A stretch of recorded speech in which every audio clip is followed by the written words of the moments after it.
में अगर फूल बनता है तो तुरंत ये 3 काम शुरू कर दीजिए। इन 3 कामों को करने से आपकी किस्मत बदल जाएगी और भगवान की कृपा आपको होगी। जो दिक्कतें आपकी चल रही हैं वो दिक्कतें खत्म हो जाएंगी। आर्थिक रूप से आप मजबूत होंगे। साथ ही आपकी जो भी इच्छा है वो पूर्ण हो जाएगी और भगवान आपके घर में वास करेंगे। दीपक में फूल बनना।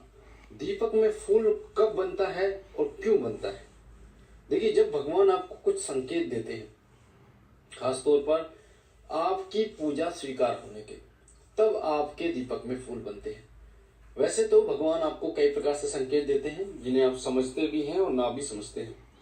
जैसे सपने में वो आपको दर्शन देते हैं, या फिर कोई फूल गिर जाता है आपके पूजा करते समय, या आपको दर्शन होते हैं भगवान के बार बार। भगवान को ऐसा लगता है जैसे भगवान मुस्कुरा रहे हैं आपको देखकर। आपकी मनोकामना जो है वो पूर्ण हो जाती है। दीपक में जब फूल बनता है तो उसमें आपको दर्शन होते हैं। तो कई प्रकार से वो आपको संकेत देते हैं, पर जो दीपक में फूल बनने का संकेत है ये अधिकतर साधकों के और जो भगवान के बहुत प्रिय होते हैं उनके दीपक में बनता है। और ये जो फूल है ये बार बार नहीं बनता। कभी आप सोचो कि भगवान का संकेत है कि भगवान प्रसन्न है, इसका मतलब ये नहीं कि रोजाना बनेगा। अगर ये फूल आपके दीपक में बनता है तो इसका मतलब भगवान आपसे प्रसन्न है। एक बार बनता है, 2 बार बनता है, 2 बार। खासतौर पर ये फूल साधना के समय, नवरात्रों के समय, पितृपक्ष के समय, इस समय ये फूल सबसे ज्यादा बनता है। तो फूल बनता है दीपक में, ये गोल बाती में भी बनता है और लंबी बाती में भी बनता है। कई बच्चों का प्रश्न था कि लंबी बाती में नहीं बनता, तो ऐसा नहीं है। गोल में भी बनता है और लंबी बाती में भी बनता है। मैंने पहले लंबी बाती जलाता था तब भी बनता था, गोल बना जलाता हूँ तब भी बनता है। फूल बनता है, गुलाब का सा लगता है आपको, कमल का सा लगता है। कई बार आपको ऐसा लगता है कि नेत्र बने हुए हैं। कई बार आपको ऐसा लगता है किसी का चित्र बना हुआ है। कई बार आपको सूर्य जैसी आकृति दिखती है, चंद्र जैसी दिखती है। कई बार आपको ऐसा लगता है जैसे खड़क है, तलवार बनी हुई है। तो ये अलग अलग आकृतियां अलग अलग देवताओं की तरफ संकेत करती हैं।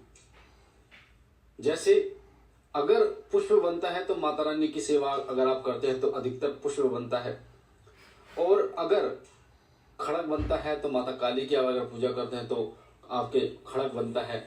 इस प्रकार से आकृतियां बनती है। तो ये जो दीपक होता है उसमें जो फूल बनता है वो बहुत महत्वपूर्ण इसलिए होता है क्योंकि वो आपकी पूजा से प्रसन्न होकर आपके घर पर भगवान आते हैं और आपके दीपक में संकेत आपको देते हैं। दीपक अगर तीव्र गति से जलता है तो भी संकेत है कि भगवान आपसे प्रसन्न है। पर जब दीपक में फूल बनता है तो आपको ये 3 काम बहुत जल्दी करने शुरू कर देना चाहिए, क्योंकि इन 3 कामों को करने से अगर भगवान चौखट पर खड़े हैं तो वो आपके घर में आकर विराजमान हो जाते हैं और वो स्थायी रूप से आपके घर में वास करते हैं और आपके तमाम कष्टों का निवारण करते हैं, आपकी इच्छाओं को पूर्ण करते हैं, हर प्रकार से आपको सुख समृद्धि प्रदान करते हैं। सबसे पहला जो कार्य है वो आपको करना है, वो कार्य है कि अगर दीपक में फूल बनना है तो उस फूल को आपको जब तक दीपक जल रहा तब तक नहीं तोड़ना। जब दीपक शांत हो जाए तो उस फूल को तोड़ लीजिए, किसी चिमटी से आप तोड़ लीजिए और उसमें घी मिलाकर, सिंदूर आप मिला सकते हैं अगर आप हनुमान जी के भक्त हैं। हनुमान जी का सिंदूर जो आता है, माता काली के हैं तो उस घी मिलाइए उसमें, तो उसका रोजाना आप तिलक कीजिए। इस तिलक की इतनी शक्ति होगी कि इस तिलक को करने से आपके तमाम कार्य बनते चले जाएंगे। साथ ही सामने वाला व्यक्ति आपके अनुसार कार्य करना शुरू कर देगा। लोग आपके बारे में सकारात्मक सोचेंगे। जिस प्रकार से सूर्य से किरणें निकलती हैं उसी प्रकार से तिलक लगाने से आपके आत्मा, आपके शरीर से सकारात्मक ऊर्जाएं निकलेंगी जो अन्य व्यक्तियों को भी सकारात्मक कर देती हैं। इसलिए ये जो फूल है इसका तिलक चाहे आप हल्का सा करें, अगर तिलक भी नहीं कर सकते तो आप अपने कान के पीछे आप लगा सकते हैं, गर्दन के पीछे लगा सकते हैं, यानी आपके शरीर के किसी एक ऐसे अंग पर लगाएं जहां अपवित्रता ना हो, गंदे हाथ ना लगे, इस प्रकार से। तो इस तिलक का बहुत महत्व होता है। अगर नौकरी नहीं लग रही है, नौकरी पर जाते हैं तो इंटरव्यू में पास हो जाते हैं। साथ ही अगर कोई ऐसी परेशानी है जिस परेशानी का आपको हल नहीं मिला तो हल आपको मिलना शुरू हो जाता है। साथ ही दिक्कत आती भी है तो आपको इतनी दिक्कत नहीं आती जितनी कि अन्य व्यक्ति को आती। दूसरा कार्य आपको करना चाहिए, शुरू करना चाहिए, वो है आपको मंत्र जाप, किसी चालीसा, किसी सहस्त्र नाम का पाठ आपको शुरू कर देना चाहिए। क्योंकि जो ऊर्जा आपको 20% प्राप्त हो रही है, 20% प्राप्त हो रही है, वही ऊर्जा मंत्र जाप सहस्त्रनाम या चालीसा के पाठ के बाद आपको 80 या 90% शुरू हो जाएगी। और जितनी ऊर्जा आपको प्राप्त होगी उतनी ही कई लोगों के ऊपर सवारी भी आ सकती है, कई लोग से जो है वो बात भी होती है माता रानी की, भगवान की। तो ऐसे संकेत आपको मिलने शुरू हो जाएंगे। जैसे आप देख रहे हैं, मैं उदाहरण के लिए आपको बता दूं, किसी आपने ठंड के समय पर कई शीशा देखा होगा, उस शीशे पर अगर ओस है तो धुंधला आपको दिखेगा, जैसे ही उसको आप कपड़े साफ कर देंगे तो साफ दिखेगा।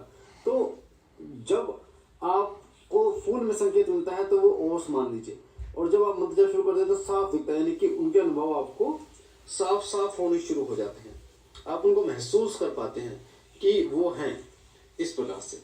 और जो तीसरा कार्य है, जो लास्ट कार्य है, वो कार्य है आपको भोग देना चाहिए उनको, क्योंकि जितनी भी योनियां होती हैं सभी भोग से तृप्त होती है, चाहे वो कोई भी योनि क्यों ना हो, चाहे वो देव योनि हो, चाहे वो प्रेत योनि हो, चाहे वो मनुष्य योनि हो, चाहे वो जीव योनि हो, सभी योनियों को भोग बहुत प्रिय होता है। भगवान जब आपके घर में आते हैं तो उनके आदर सत्कार के लिए आपको भोग जरूर देना चाहिए। आप मिष्ठान का भोग दे सकते हैं, 2 लौंग बतासे का भोग दे सकते हैं, और सबसे उत्तम है कि जो सबसे पहले की रोटी आपकी बनती है सुबह, उसमें थोड़ी एक छोटी सी गुड़ की डली डालकर भगवान को अर्पित करें, और लगभग 15-20 मिनट बाद आप उस भोग को घर में बांट दें। एक चीज का विशेष रूप से ध्यान रखिए, जब भगवान को भोग अर्पण करें तो आंख बंद करें, आंख बंद करके भगवान का आवाहन करें ताकि वो भोग ग्रहण कर सके। और इस तीनों कार्यों को करने से आपके घर में सुख समृद्धि संपन्नता शुरू हो जाएगी। यकीन मानिए, इन कार्यों से आपके घर में बहुत ज्यादा फर्क पड़ेगा सकारात्मक ऊर्जा का, साथ ही आपके काम बनने शुरू हो जाएंगे, आपकी आर्थिक जो समस्या है वो धीरे धीरे खत्म होनी शुरू हो जाएगी, भौतिक जीवन भी आपका स्वस्थ हो जाएगा और आध्यात्मिक जीवन की तरफ आप अग्रसर होने शुरू हो जाएंगे।